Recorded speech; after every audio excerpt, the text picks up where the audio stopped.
സംസ്ഥാന ചലച്ചിത്ര അവാർഡുകൾ പ്രഖ്യാപിക്കാനിരിക്കെ വെറൈറ്റി ബോധവൽക്കരണവുമായി കേരള പോലീസ്. മികച്ച നടനുള്ള നോമിനേഷൻ എത്തിയ നടന്മാരുടെ ചിത്രങ്ങൾ ഉപയോഗിച്ചാണ് ഈ പ്രചാരണം നടത്തിയത്.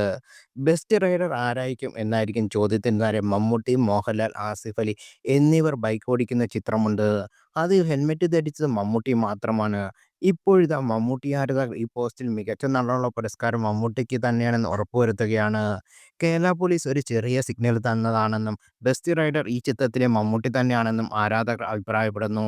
തുടരും സിനിമയിലെ മോഹൻലാലും സർക്കിട്ടിലെ ആസിഫ് അലിയും ഒരു കുട്ടനാടൻ ബ്ലോഗിലെ മമ്മൂട്ടിയും ഇരുചക്ര വാഹനം ഓടിക്കുന്ന ചിത്രങ്ങളാണ് കേരള പോലീസിന്റെ പോസ്റ്റിലുള്ളത്. ഹെൽമറ്റ് ധരിച്ച് ഇരുചക്ര വാഹനം ഓടിക്കുന്ന മമ്മൂട്ടിയാണ് ബെസ്റ്റ് റൈഡർ എന്നാണ് പോസ്റ്റിന് താഴെ നിറയുന്ന കമന്റുകൾ. വരുന്ന തിങ്കളാഴ്ച പ്രഖ്യാപിക്കാനിരിക്കുന്ന ചലച്ചിത്ര അവാർഡിന്റെ സൂചനയാണോ കേരള പോലീസിന്റെ പോസ്റ്റ് എന്ന ചോദ്യവുമായി ആരാധകരും എത്തി. അവാർഡ് ഇക്കയ്ക്കാണെന്നാണ് നിങ്ങൾ പറയുന്നത്. നാളത്തേക്ക് ഒരു വലിയ സിഗ്നൽ തന്നിട്ടുണ്ട് എന്നിങ്ങനെ നിരവധി കമന്റുകൾ പോസ്റ്റിന് താഴെ. അതേസമയം നവംബർ 1-ന് പ്രഖ്യാപിക്കുമെന്ന് അറിയിച്ചിരുന്ന സംസ്ഥാന ചലച്ചിത്ര പുരസ്കാര പ്രഖ്യാപനം നവംബർ 3-ലേക്ക് മാറ്റി. പുരസ്കാരം മികച്ച നടന്മാരുടെ അവസാന റൗണ്ടിൽ മമ്മൂട്ടിയും ആസിഫ് അലിയും ആണെന്നാണ് വിവരം.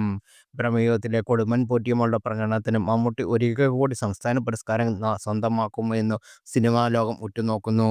കിഷ്കിന്ധ്യാകാന്ഡൻ, ലെവൽ ക്രോസ് എന്നീ ചിത്രങ്ങളുടെ പ്രകടനമായി ആസിഫ് അലി മികച്ച നടനും മത്സരത്തിനൊപ്പമുണ്ട്.